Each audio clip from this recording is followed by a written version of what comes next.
What's going on, Mark? How you been, man? I've been good, man. I've You ready been. for another session of reef therapy? What number is this? This is session number 5, Dang. and I just want to point out to everybody listening or watching on YouTube that we're now currently syndicated across all major podcasting platforms. So make sure to follow us and rate us on the podcast.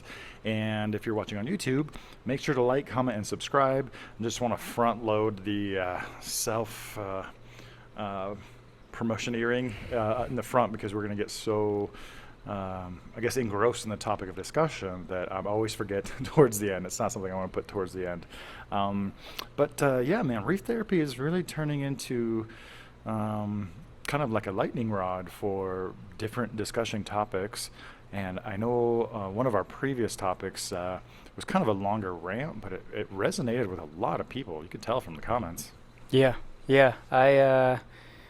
That's one of those where you hope people don't take it in a negative light, where they see the constructive part of it. And I felt reading some of the comments back, the feedback was that they did see it as constructive and something that a lot of people agreed with. Yeah, and for those of you that haven't listened or watched that episode, we basically just talked about the quicksand of confusion that surrounds animal names in the United States, as far as like coral trade names and even fish common names. And a lot of people commented and replied that they'd been sold ABC and it turned out to be XYZ, and it's just not fair, man. There's just no other industry where you could sell a zucchini as a carrot or a cherry as a strawberry, and that would fly. You know, that's just not okay, especially if you have an allergy to carrots or cherries. But we want to kind of take it down a notch for this topic, for this session, and just talk about the nano tanks. So reef therapy is officially in session. So Mark, tell me about some of your first experiences with nano reef tanks, because I know this is a kind of juicy. You go way back with nano reefs. Well, it's kind of funny because back when I started my reef journey, and When was that? 95, I guess. Yep. First tank was a 55, so that's not a nano. But once I hit college, I set up a 29, which eventually I think became like a 34 gallon, but it really wasn't called a nano tank back then, right? I obviously tank sizes I think have become progressively larger in terms of what is considered just standard fare. A 180 today is not considered a big tank, right? Back in the day, that was a big tank. I'd call that an average large. Yeah, today, but today, absolutely. Back in the day, if I saw a 180 reef, I was blown away, right? And maybe part of that is there weren't a lot of custom tank builders around, or at least I didn't hear about them as much. So it was a lot harder, but let's get back to the small end of things. Well, I mean, from a historical perspective, that's like my biggest thing is we've partitioned that whole thing off as almost it's a subcategory of the hobby. Whereas I don't think back in the day it was in that sense much different. I think reef tanks were a lot smaller. I have a lot of thoughts about nano reefs, but they're not so much historically significant, I guess. But you had a nano reef tank by today's standards when you were in college, right? Yep. Didn't you do an article about that for a certain magazine? Oh yeah. That one was in Aquarium Frontiers, little oceanic cube tank. I don't know if anybody remember those. They weren't true cubes, but they were just called cubes, even though they had like rounded glass corners. Yeah. Yeah, I had there was a fish store that sold all this secondhand equipment for super cheap. Right. I think it was called Catfish Charlie's. Catfish Charlie's, man. I hadn't heard that one in a long time. Yeah.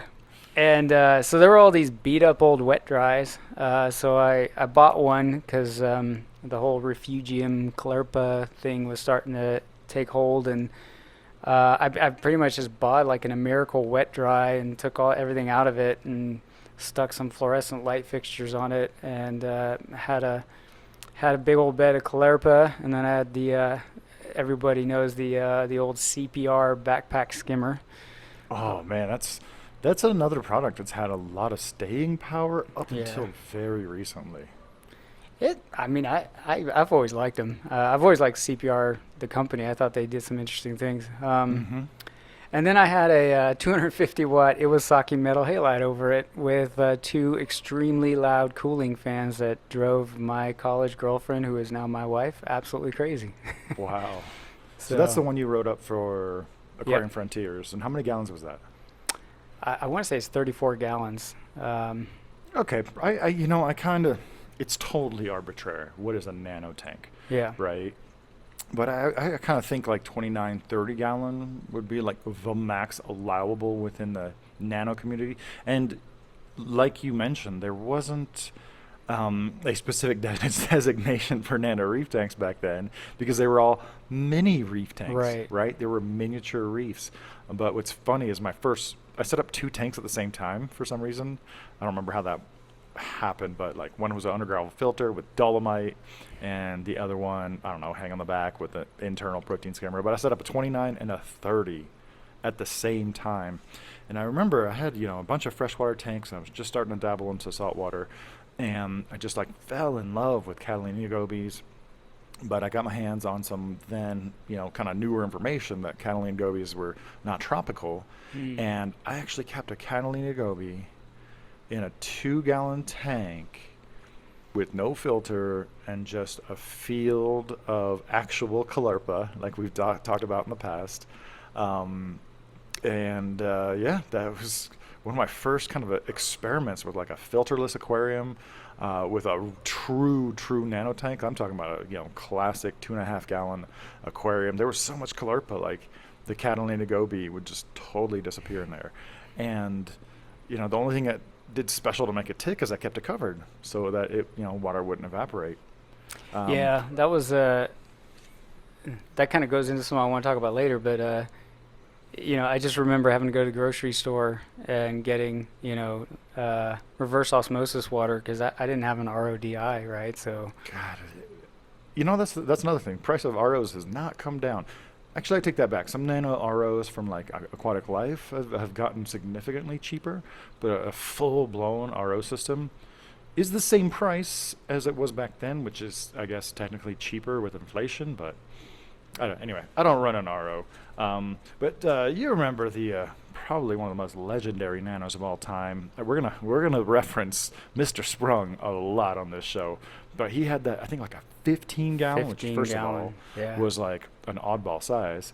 He had that 15-gallon tank that was overflowing with life. Corals growing on the glass, mangrove growing out of it. And weren't you the one telling me something about Audubon Society or something, like a write-up on that tank? Yeah, I need to go pull that up one day. I think that was the aquarium for reference that Julian used as a counterpoint to this guy who wrote in the Audubon Society about stony corals and how we're essentially just killing these corals in our tanks. They're not sustainable.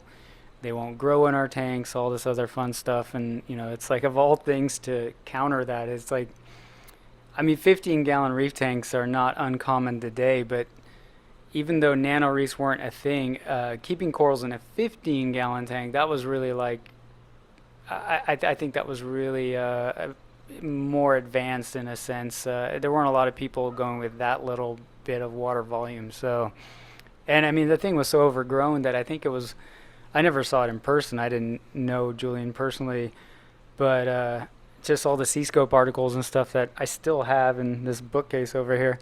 Nice. It looked more like a top-down, look-down tank, like the front of the glass, It was so packed. Yeah, So packed. so He had a little bit overgrown. of everything. Yeah, and I remember reading he had to putty up the overflows to raise the water level because the corals were growing wow. out of the water. So, yeah. I didn't know that, but definitely. So I worked in the aquarium store retail front for a good many years, between 95 to about 2005.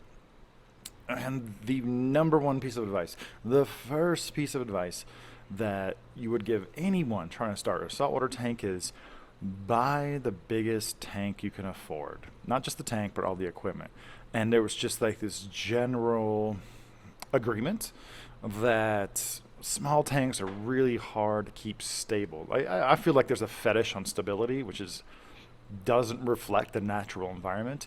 But that's another topic altogether. But that was the thing, you know, and like I told everybody, get the biggest tank you can afford, get the biggest tank you can afford. And a lot of times, most commonly, that was going to be a 55, a 75, a 90. Oh, and if you're a big baller, maybe a 120 gallon. Well, and everything was DIY back then. So, Mm-hmm. and I'd argue if you're setting up a 120, a 4x2 tank, it's a little easier to DIY something like that in terms of what was available. But, Mm-hmm. the minute you park a 175 watt metal halide over a 15-gallon tank, that's a different level of DIY, right? Like that's where it's not like you could just go and get your magazine and mail order like stuff for a tank that's 24 inches long, I think, back then as easily. I mean, even the Tunzi line of skimmers and calm filters, they were not big, but I mean, like a 4x4 box in a 15-gallon tank is sizable, right? So Yeah, you know, that's actually one aspect that I hadn't considered literally until you mentioned it. It's like up until, you know, some of the smallest, especially like screw-in power compacts became available, there was no lighting choices for a tiny tank. It was just not possible. Like, okay, you could find a very exotic, rare 70-watt metal halide. Um, but yeah, fluorescent tubes didn't come that short. T5s weren't even in the picture. And yeah, I guess I didn't even thought about how like the lighting technology kind of steered someone. Like if you had a 150-watt metal halide or a 175, you know, you can light up a good 2 foot square. And at that point, you're probably talking about 30 or 40 gallon. So I hadn't even considered that, but especially like how much energy input that would give to, your average Nano Reef tank. But I just have to tell you about my 12-gallon Eclipse, which I know that you I saw. remember I that don't know tank. if you saw it in full when I first set it up, but at that time I was kind of like an ice cap master as far as like rewiring stuff. And through trial and error, I figured out how to wire up two eight very rare 18-inch VHOs and two short power compacts on my 12-gallon Eclipse tank. And I had to have an ice probe on there to chill it, and I had to have like an actual ATO on there to make up Yep. for the evaporated water. But I think it really embodies how much nano tanks lend themselves to experimentation. And that's one of the super fun parts of nano reef tanks that I still admire to this day. I feel like the Nano Reef community embraces a lot of I guess, the mindset that I have.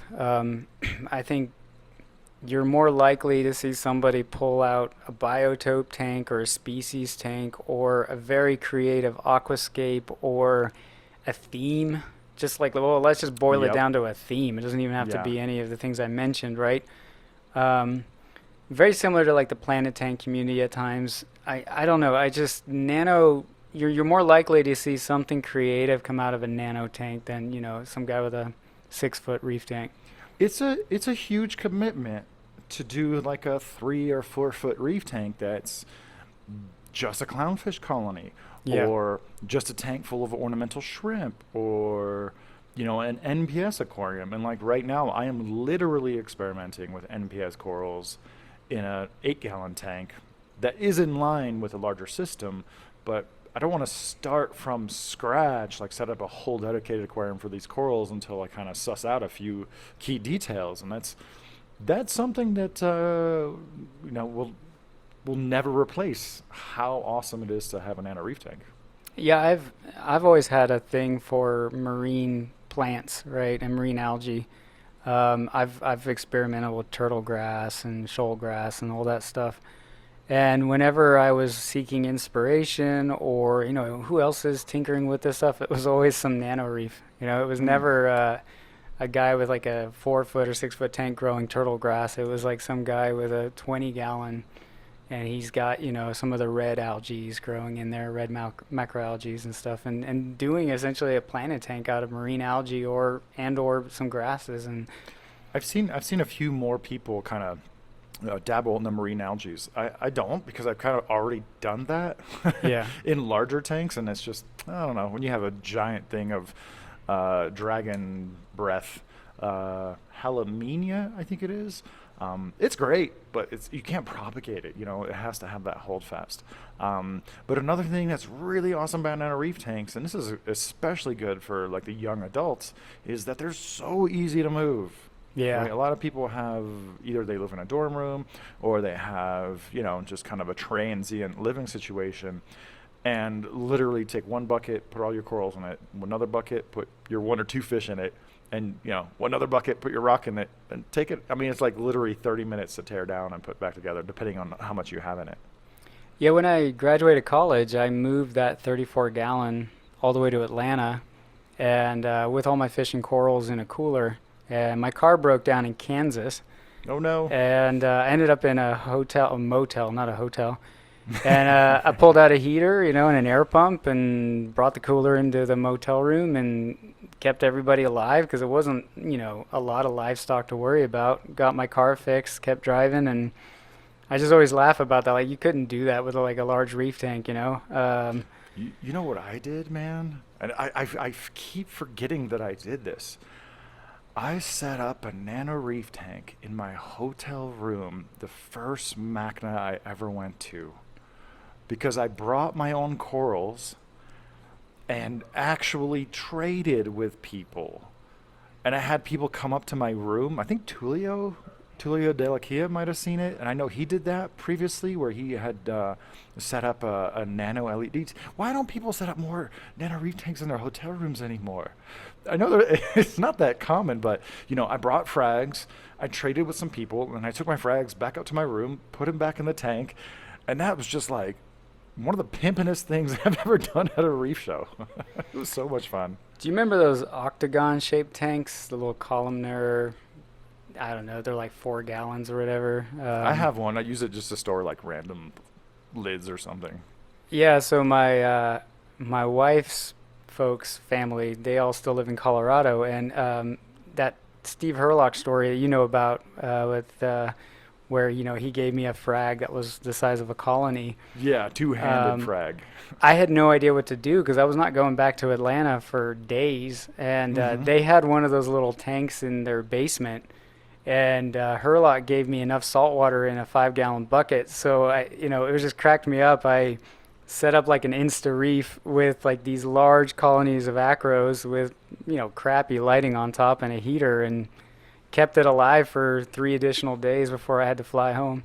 Yo, that just gives me an idea, man. I think it's when the shows come back full force. You should have like a hotel room Insta Nano Reef competition. Who can set up like the most interesting tank. But I want to move on some of the factors that make Nano Reef tanks possible. And just like we were saying with the high-powered lighting that we did have, kind of steer towards people having a larger tank. Lighting up a smaller tank is so much easier, right? You don't Yeah. have to. You can use more power over a smaller area, and you don't have to punch nearly as deep. And so, these years and man, decades for other people of telling people get the biggest tank you can afford, just really did not spur the growth in Nano Reef tanks until we realized, oh my goodness, you need less light for a smaller tank. Oh man, and I think it's also the same with the water flow, right? Because of Reynolds numbers and viscosity at different scales. If you move a little bit of water in a nano tank, you essentially move all the water. But it wasn't until the technology really caught up with screw in double colored like white and blue compact fluorescent lamps and smaller pumps became available that things really took off. Yeah, and the whole all-in-one, right? Putting the sump in the back. That that to me has been, again, going back to the day where you bought like a 15-gallon all-glass tank to now you actually have surface skimming, which Mm-hmm. it's a game changer for me. Like having set up tanks with just a overflow filter at times, surface gunk. So you got this all-in-one that handles surface skimming, chemical filtration. You can fit some extra stuff back in there like a small skimmer, but at the end of the day, when you're talking small water volume, you can probably get away with just some mechanical and chemical filtration without a skimmer. Mm-hmm. And water changes are, 10 times easier because you can do a 50% water change Oh man, you're pretty like hitting easy. 5 different topics at the same time I that I know. have here written down. But we'll come back to some of those points. But Yeah. one thing that I wanted to talk about with experimentation is, for some reason, like my Nano Reef tanks were so easy that they don't stick in my head as much as some of like the showcase reef tanks that I've done. But when I think about it, I was like, man, I've done some fun, really fun stuff with Nano Reef tanks. I think it was about, let's call it 12 years ago, 13 years ago, I set up my first tank without live rock, I remember that. the Eco Reef 1. I used ceramics, but back then it's like I started dry. So, right now that would be considered so pedestrian. But back then I was like, can you set up any aquarium without live rock? Can you do it? And so that was my first tank, Eco Reef Zero, that I used just like dry ceramic to start. But man, that tank really taught me a lot of different things. It only had an internal filter, like like a Maxi Jet Duetto that I still have, that has been around in some label or form for like 25 years. Man, that thing is like still getting like a lot of traction. It was also the first tank that I experimented with LEDs on, because back then there were no fixtures, there was no color channel, so I had 3 different LEDs. One was all blue, one was warm white, and one was one of the first dual color spotlights. Were But these that's those how. par bulbs that you could screw Yep. into like Yeah, a they were desk all. light? Yeah, they were all par 38 and par 26. But I still have. I have like a LED spotlight collection from those days. Half of those spotlights I've never opened. I just have them to have them because now they're a piece of history. But if it wasn't for the nano tanks, like it wouldn't have been practical for me to buy 20 of each of these little LED spotlight lamps. But it was so much fun though, like because you could find all kinds of different colors just on eBay and on Amazon, and they didn't have the color listed, so you just had to kind of roll a dice and kind of see what you ended up with.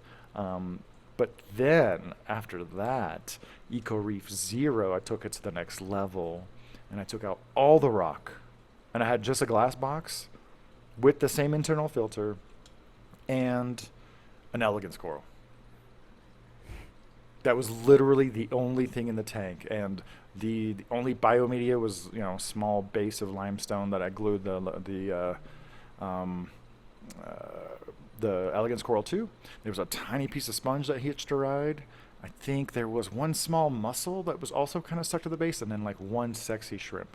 But it just really opened up my eyes to stripping away, right? Because when we first started Yeah. in reef tanks, we were literally trying to recreate the reef.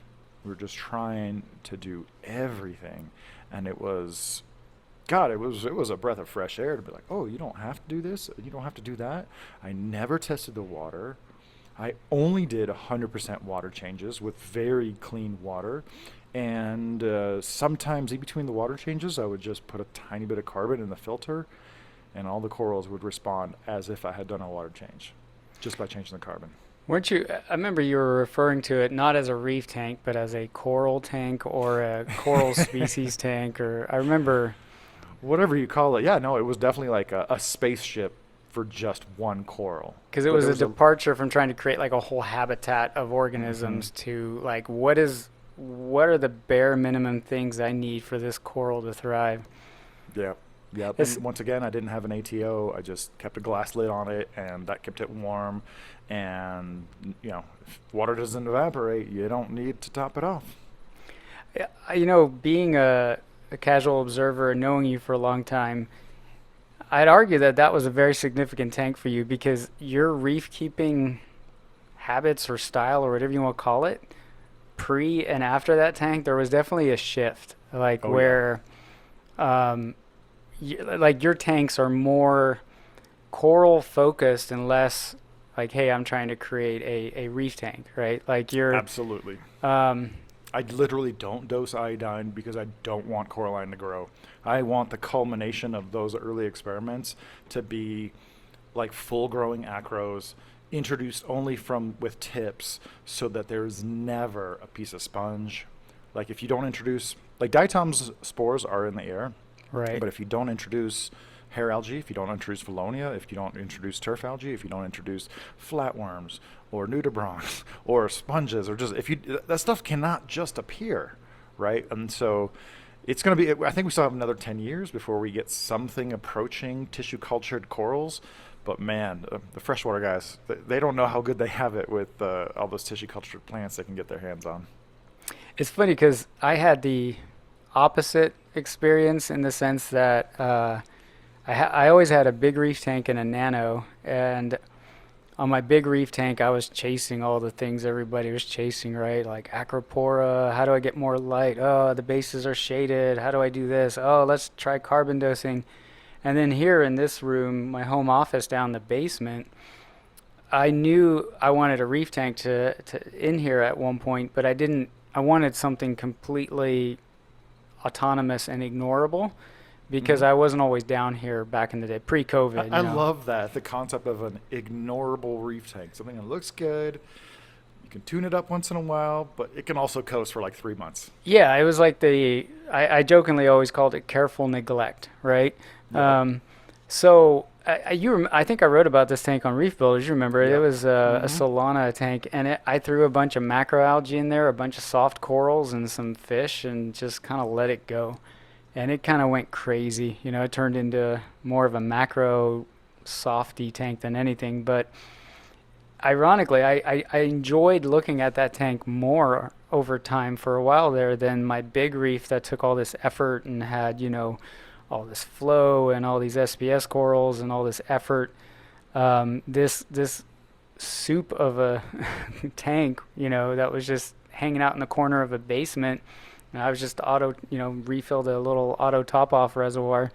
I just enjoyed that tank more, and I in a way, kind of like how you've evolved. I feel like that's maybe why I've ended up where I am, where I do now enjoy somewhat autonomous, tanks that I can ignore and abuse, and they can take it, not in a negative way, but I can kind of skirt that edge of like do the bare minimum to keep everything happy.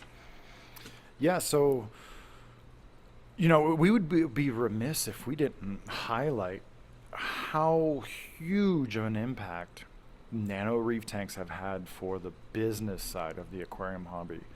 I have this eureka moment when one of my favorite customer couples came in and they spent $100 on 4 frags. Keep in mind, this was like mid 2000s. People didn't Yeah. really buy frags, like hobbyists traded them. But they spent $100 on 4 frags, and they had like a 28-gallon biocube, and they had so much more room, and then just like this light bulb went off. I'm like, oh my god, you can sell a lot of coral to someone with a nano reef tank. Because before, like, say you had a 30-gallon tank, okay, you might be in it for 10, 15 colonies, average price, I don't know, like $50.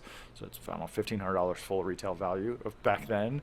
But when I realized that I could sell these people upwards of 30 to 50 frags at $25 a piece, I was like, oh my god, the store can actually turn a good profit from nano reef tank customers because they can always add just like little bits, little bit of this, little bit of that. And at the time, no one was buying the small stuff. There wasn't small stuff.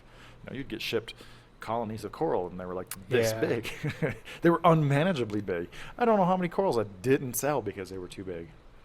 Yeah, and there's a lot of corals now that have gotten the craze in different strains that I think are very nano friendly, right? Zoanthids being a good example. Zoanthids are the perfect nano reef animal. They're Yeah, not a coral. They're not a coral. I'm gonna yeah, say this sorry. in so many. I wasn't correcting you, but zoanthids are zoanthids. But Yeah. actually, that's kind of funny. We come to this crossroads because one of the things I'd like to do with my current Red Sea Nano tank is it's got green star polyps kind of going crazy and a couple euphyllias that are getting too big, and I don't want to frag them, man. I just want to take them out and put something else in there. And so I'm thinking about turning it into my sun polyp collection because I got some sun polyps I've been kicking around for a decade or more, 4 or 5 varieties, and I just love them. They're the only zoanthids that I love besides purple people eaters, Palithoa grandis. Oh my god! But that's the only thing that's slowing me down here at the studios. I need to do a video on how to properly frag very toxic zoanthids, and then do another video where I put them all into the nano tank, which I'm very much overdue for an update. There's nothing to update. It's just coasting. My only issue with nanos right now, and I mean, I get that they're built the way they are because of customer demand, but when I think back to being a young reefer or somebody just getting started, to me, like the biggest annoyances for when you introduce somebody to the hobby, right? One is, well, it's questionable because a lot of people don't do it, but it's like, oh, you're going to set up this Nano Reef. You're also going to have to buy this 10-gallon quarantine tank, right? Now, people will argue whether you need a quarantine tank or not. Me personally, I feel like but it is a pain in the butt that you almost have to advocate for a second tank for somebody that's jumping in potentially. The other thing is RODI, right? Evaporation. It's always, to me, that's like a barrier where if somebody comes to me, a friend of mine, and says, hey, I really like your saltwater tank. I'd love to set up just a little saltwater reef tank myself. Can you help me through it? And I'm like, all right, well, you're going to have to source like really pure water, like RODI water. Now, of course, that depends on where you live and what your tap water quality is. But one thing I'll give credit to the BioCubes, right, is they're lidded. And I don't know if you've ever had a BioCube, but evaporation on them is extremely low, right? Yo, I don't have an ATO on my Nano Reef because I have a lid, and it's still, the back is open. It's got a corner cut out so I can feed the fish. It's got a mesh underneath there. I have to top it manually once a month. Yeah, see, that's what I'm talking about, though. I had the tank I had down here came with a glass lid. I have looked around at nano tanks out of curiosity, and they all come with either nothing or like a mesh screen top. And for or me, a terrible lid. Let me just throw it out there. Just set up a nano tank for a really nice beta for my wife, and the lid might as well not be there. It's just so bad.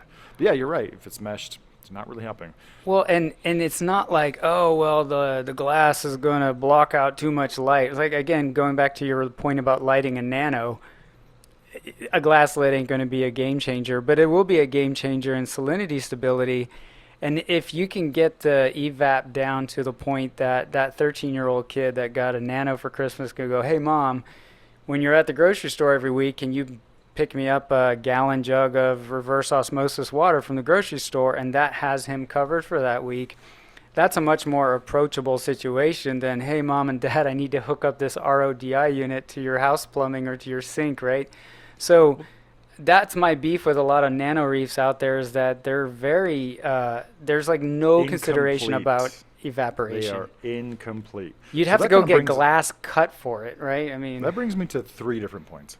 One, RODIs are way overrated. I use straight up carbon blocks. I think it's really silly to strip the water, get it as pure as possible, and then literally reconstitute it with virtually the periodic table of elements. Usually a good high quality carbon block is just fine. or just getting water from your store or your grocery store. I still remember, man, back in the day, me and my buddies would like joke about like installing purified water dispensers at our store, at our aquarium store, and now that's a normal thing at the grocery store. So that's fun. That's one. That's on the water purification side. Two, I think if you're selling a premium aquarium today, it's not complete unless it has a lid solution. And some of the mesh tops are, I think we already covered some of this a little bit, right? I think it's just not complete until you have a real glass top or a lidded solution, whether it's a mesh top for a medium to large tank or a glass top for the smaller tanks. But to a bigger point is the all-in-one aquariums are so uninspiring now. Mm-hmm. Right? I think every company has just settled on a very commoditized design. They have a partition in the back.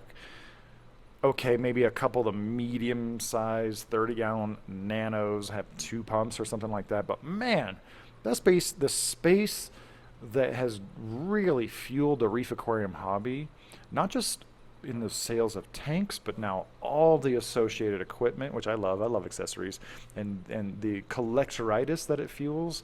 It's just totally stagnated. Every glass box now is like, oh, partition in the back. Oh, and by the way, we're gonna name the tank the full volume, not the display volume. No, I agree. I mean, not to harp on the mesh thing one more time, but if you sell a 10-gallon nano with a mesh top, why? Right? Like, just give it a glass lid. It'll keep the jumpers in, and the dude has to worry a little less about his salinity jumping up in such a small volume of water. But to your point, then it's like, okay, here's your all-in-one compartment, and all right, let me go find a skimmer that fits it. Let me stop you right there. Yeah.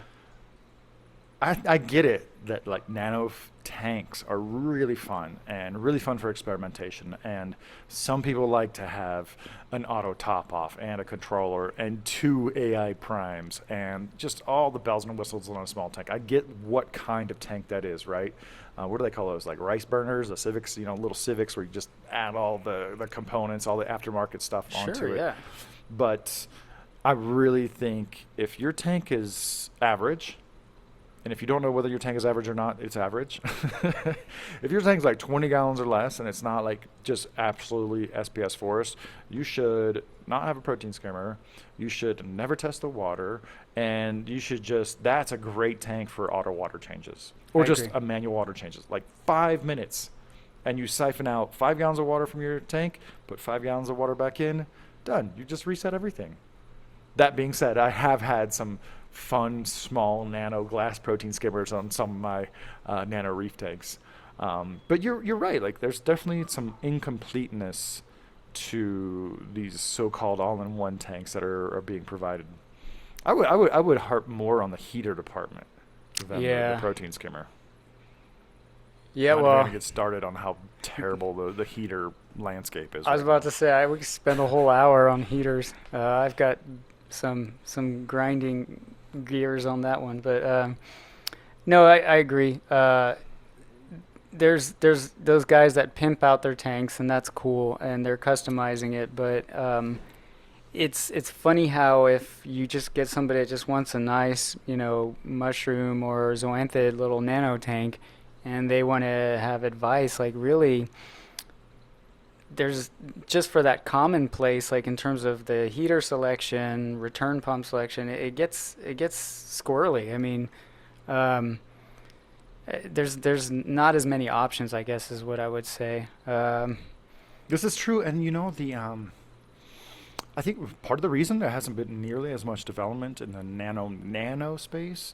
A Nero 5, a Nero 3, okay, yeah, sure, they're small little water pumps, but those things will push, like a Nero 3 is good for like 3 feet of flow distance. A Nero 5 is up for 4 feet, so they're not exactly nano, like they're small, but it takes the same amount of development and manufacturing pretty much to make a pump that is good for a 10-gallon tank as it is for a 50-gallon tank. That kind of sucks. You get at scale and large stuff, you need more components, and then the cost adds up. But then when it gets small, you're still talking about like R&D time, and there's just not that many savings to be had. That being said, man, like just regular old little power heads, even little small propeller pumps. Um, yeah, I do like the accessories around nano tanks.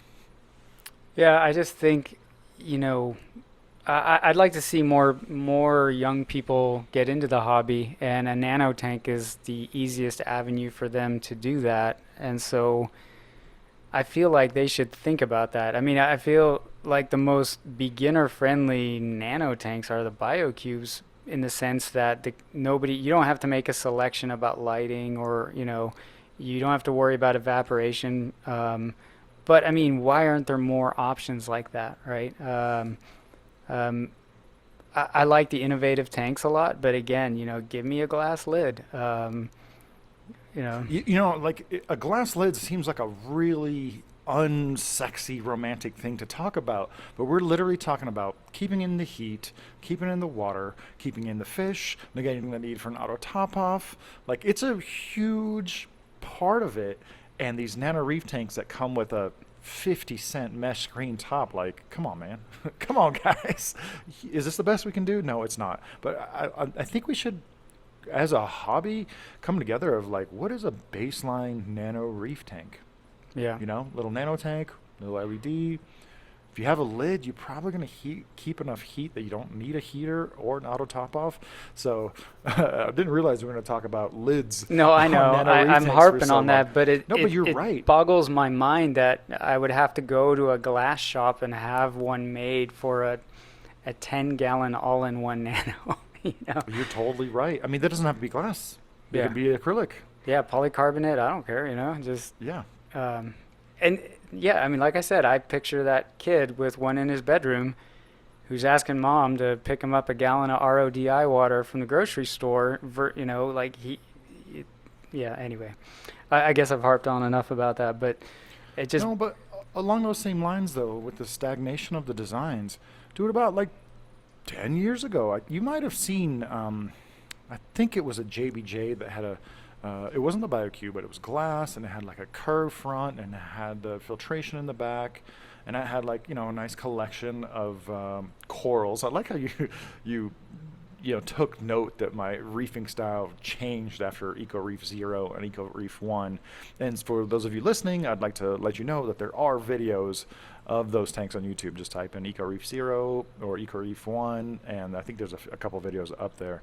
But in that tank, dude, that tank is almost identical to every tank available in the market today. hmm The only difference being, like, now the trend is for high clarity glass and sharp corners. But other than that, it's just the same. But one thing that I had done back then to get more flow, because I wasn't happy with whatever return pump was in there, not to mention the return pump was not very serviceable because it's down at the bottom of the back filter compartment. And then it goes up and it bends over and it's got a little nozzle. But I drilled it out.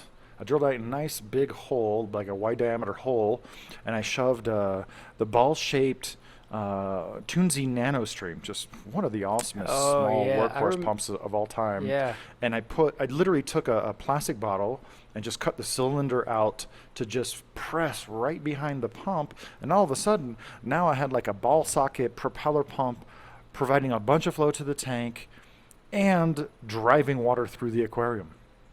We've seen nothing even approaching that. No, everything's got like a pinky-sized nozzle coming out the all-in-one back, right? Why not do like a stream type, wide flow pump as a return? You know why? Because like an off-brand Nano Stream knockoff would be like $20, and an off-brand centrifugal pump is like $3. Well, I'm talking about like a wholesale price, manufacturer distribution price. That's basically what it boils down to. They want to harp on how clear their glass is, and they have mitered edges, mitered corners and beveled edges, and And I was like, oh, dude, it's just glass. It holds water at the end of the day. But yeah, if you look at the whole landscape, they're so cookie cutter. I feel like there's so much more room for improvement. Okay, here's another idea. I had a 20 gallon long zebra Placo tank. I had some waterproof LED strips underneath the glass. So when you looked at the tank, it just glowed. There was no wires. There was nothing over the tank. It just looked like it glowed from inside. I'm like, waterproof LED strips have been around for a really freaking long time. I think with just a little bit more effort, you could put together a almost nearly actually all-in-one Nano Reef tank for about $100. That actually included, a decent water flow pump and even some starter lighting. Like give them one strip light and then offer some extra strip lights to go under the glass to help keep the tank warm and stuff. But yeah, I'll go for another one. Why do nano tank manufacturers that also make larger tanks, the stands on the nano tanks just look like miniature stands that you see on the larger tanks? If you don't have a sump anymore, if it's an all-in-one, and the weight is less of an issue, right? We're talking about 10 gallons is a little over 100 pounds or 15 or 20. Do something cool with the stands, man. Like, make it an interesting furniture piece, right? Something, because people are going to, especially if you look up some of these more notable nano reefs, right? Like, part of what makes them notable on Instagram is the environment around it, right? Like, they'll have this super cool shallow nano reef on a really nice mid-century console table or something, and it's just the whole vibe of it, right? Like, why not do some interesting stands? I mean, I don't know. I'll one up you again. Oh man, a built-in protein skimmer. Yeah, air-driven protein skimmer. Why is it so hard for these nano tanks to do a skimmer? I don't get that. Just include a tiny little compartment that just has like literally a baffle that curves inwards to make a little foam collector. And for tanks about that size, I would argue that it's a lot easier to change out, $1 limewood airstone than it is to take out a tiny micro needle wheel pump and try to clean the impeller out. True. That would be such a great, what do they call those things? Consumable. It would be such a great consumable product. Like, you could sell, 2 packs of limewood airstones for like $10. You have $1 in the 2 plus packaging plus distribution, and a small little air pump. Dude, I have so many USB air pumps. They make really awesome tiny micro air pumps now that use the piezoelectric effect to pump air. So it's not a diaphragm, and technically it's solid state. It's hyper quiet. And if you really want a little nano skimmer in your AIO, just include one of those. There's so much low hanging fruit for making all-in-one reef. I love how we're talking about reef tanks, and most of the discussion is like, y'all need to step up.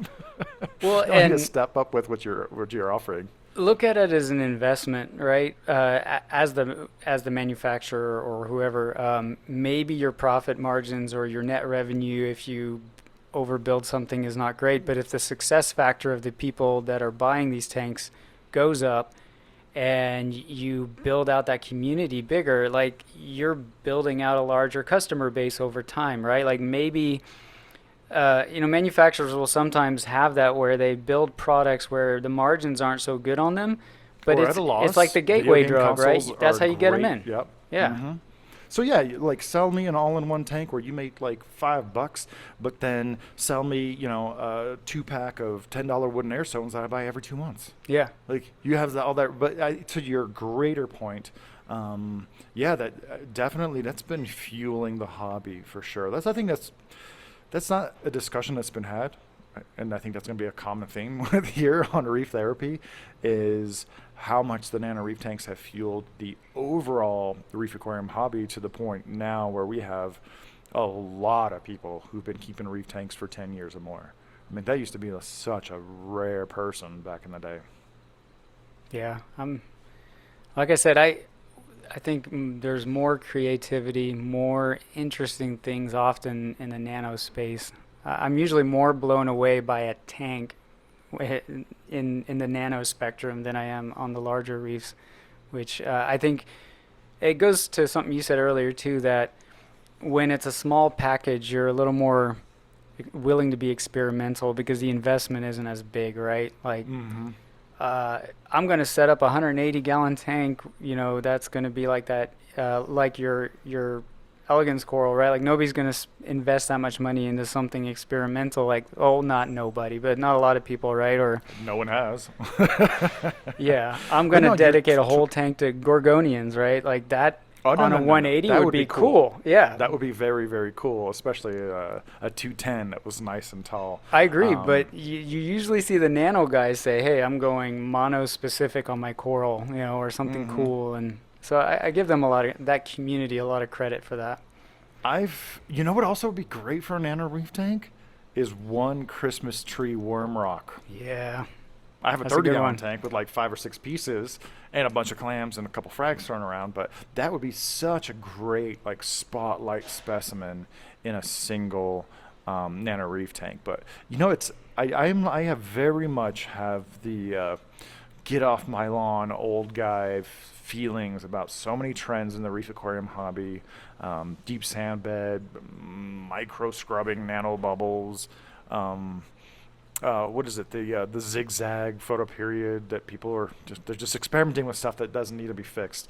But one trend that I really can get behind is the floating aquascapes. Yeah, I was talking about. Very very cool. That's been done a variety of different ways, but like, how cool would it be if someone either offered an all-in-one tank that had I don't know, maybe like a hang-on bracket, or kind of a built-in metal part in the back of the glass where you could add like magnetic shelves and stuff. So instead of having individual magnetic shelves, the whole back of your tank would be magnetic, or even just the top 2/3, so you can put stuff anywhere you want. Um, but yeah, that's another one. It's like What about three-dimensional backgrounds, right? Made out of ceramic. That you could do that with a nano and package it like that. you could print your own with a 3D printer. I'm a little bit standoffish on like ceramic stuff now because they've just I don't know how much faith I have in companies to be like curing those really adequately Yeah, to get rid of the aluminum. yeah, That's the one thing that I think ICP testing has taught us is like, yo, just be careful of any ceramic based products with aluminum. So I learned that from my old nano tank and adding the carbon. But yeah, these just dedicated all-in-one tanks and yeah, floating aquascapes. I gotta flex on that one at some point. At some point, I got to do my version of that. I think I want to hang a hanging bracket off the back instead of a magnetic mount because I feel like that'll be a lot less stress on the back glass, especially as the corals grow. yeah. Yeah, I mean, you've got this false wall to work with, right? That hides all the filtration. Why just have it Mm-hmm. be a piece of glass? Like, as a somebody could make that too, right? You got companies that make aftermarket media baskets for specific nano tanks. Somebody could get into start getting Marco rocks or whatever, and start creating aquascapes that are specifically sized for those nano reefs that, like you said, maybe they magnet or attach to that back wall, or they cover the whole wall, and who knows, right? I'm not. I tried to do the ceramic back wall once, and it didn't work out. But in a nano, I don't think that's such a bad idea because, especially when you got this little cube, you have that whole sand bed in front of you. Then that's still open. Sandbed, what's that? Well, okay. You have this whole space in front of you where you can still do a lot with, right? Like a wall, like a false wall of rock on a big tank. Yeah, okay, but on a little nano, it always made a little more sense to me to use that Absolutely. vertical space and keep that front area of water more open, right? You want to maximize the flow, and let's not pretend it's not a small tank and your fish probably enjoy a little more swimming room. Yeah, that is the thing. Like, it's really daunting to whip out some cement or some putty or some of the thermoplastic beads and create something really custom for a very large tank. But man, you can really cut your teeth putting together a very small little, rock tree or something for your Nano Reef tank, that might give you experience to lead up to larger aquariums, man. So like Nano Reef tanks, they're just like the lifeblood of creativity for the reef aquarium hobby. Agreed. For sure. The only reason I don't have more nano tanks here at the studio is because I have a ton of, what's that? Sorry. East, south, and west facing windows. And the first the first tank I set up here at the studio was a nano tank, like a token nano tank. I just plopped a couple hammer corals in there, maybe a little bit of candy, and like a dotty back. Insta Reef, that's the other thing. We're going to come back to that. And but throughout the seasons, the light kept coming from a different direction, so I have to set up like this one particular space here in the studio where all the nano tanks can go. They're always going to be sheltered by seasonally changing sunlight, because it's a delicate balance of giving them enough light, not too little light. But as soon as sun rays coming from somewhere, it's all over. It's all over, man. Yeah, I tore down my. Well, it wasn't a Nano. It was the one size up from the Red Sea Nano, the E170. But yeah, I first converted it to planted freshwater just because I got so annoyed with it. This was when I was battling dinos in both of my tanks. And I got so fed up. I was like, I can only do battle in one tank, so I converted to freshwater. Plus, that was in the most visible part of my house. High traffic zone, so that's not the place where you want primordial soup on display.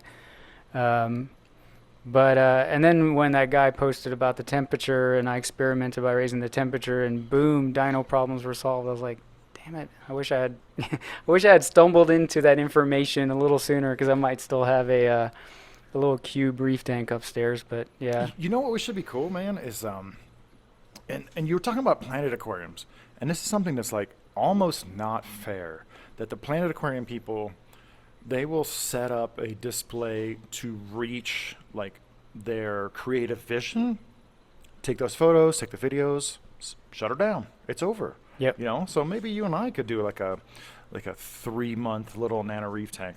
Just do something random with one small little Nano Reef tank. Yeah, especially if you got a big reef that you can throw everything back in and reboot from. And I noticed the Planet guys do that too. They usually have there's a name for it. They've got like a tank where they keep all their plants. No way. Yeah, there's a couple. I'm a lot of plant groups. Well, there's a couple of YouTube guys I follow, and like when they do their little tank tours, they're like, "This is my, I don't know, shuffling tank or something." Yeah, it's where they just got random plants growing, and they can pick out of to do an aquascape for a little while, and then they throw them back into this, just messy tank where everything's growing like crazy. And in a way, if you've got like a big reef tank, you can kind of do that with a nano, right? You can like take some corals out, do a cool thing, and then it's not evil if you tear it down, because it's not like it's going to into the trash. It's going into your big healthy reef tank. I don't know. I kind of like your idea. Yeah, that'd be cool. Maybe next winter we're spending a little bit more time inside, but just do like a 3-month Nano Reef tank challenge. I know there's a lot of people who'd be down. Be like, yo, I suck at nanos though, so I'll do it. I'll play, but you only have to coast for 12 weeks. Yeah, something like that. But yeah, I think that was a great little discussion on the Nano Reef tanks and their place in the reef aquarium hobby. I get that some people want to have a hyper-engineered reef tank with all the bells and whistles, but I guess for me what stands out the most is when you use kind of creative thinking to take away different things. Like, we spent a lot of time talking about lids, but that can maintain your temperature, maintain your salinity, keep the fish inside. So there's a lot of awesome benefits of doing that. Anything else you wanted to mention about Nano Reef tanks? So I brought this up before in private, not on our talks, but there was a great TED Talk which could be very applicable to nano reefs in the sense that limitations drive creativity, right? Oh, yeah. You've been mentioning that a lot lately. Yeah. Tell us more about it. Well, I'd have to look up the guy's name, but maybe we can put it in the comments. But it was an artist, and he was into pointillism, where you make a larger picture that really is a lot of tiny dots, right? And he developed a shake in his hand. He couldn't do that art anymore, and so he goes to a neurologist. And the neurologist says, "Well, why don't you just embrace the shake?" And Embrace the shake. Okay. and so he did, and then he started to realize that limitations were actually forcing his creativity. And like, whereas when he got a good paying job and he went to the art store and bought all these art supplies, he was paralyzed, right? Like he had so many options and choices that his creativity vaporized. But if he limited his options, his creativity flourished. And maybe that's why you see more creativity in nano tanks, because you already have an inherent limitation in size, right? It's a very small box. You're limited by what kind of species you can keep in there. You're limited in the dimensions so that you can aquascape with. So that, in a way, I think drives creativity. Whereas you give somebody a 6-foot tank, the sky's the limit. What's the saying? Happiness is the absence of choice, right? Like, you give somebody a 180, there's a million things they can do, and there's that analysis paralysis, and you end up in community tank zone, right, where you just have like every type of coral and every type of fish, and it's just this. It's really not that much more special than the next guy's 6-foot tank. So, anyway. Yeah. No, that I don't have any deeper point to end on, but I think we've covered a lot. Trying to condense it into a little bit more of an hour, because the last one was 2 hours long, and that was just a little harder to process. But man, we really want to thank everyone for really supporting the show, commenting and rating us on your favorite podcatcher, and having that discussion in YouTube is really helping and guiding us in some of the different topics that we want to talk about. But I think we have some months left to return to maybe talking about like this limited reef tank, nano reef tank challenge. I think that would be a really fun just thing to participate in. So thanks a lot for joining me, Mark. Thanks for having me once again, man. Our session of reef therapy is now concluded, and we'll catch you guys on the next one. See you guys. Bye.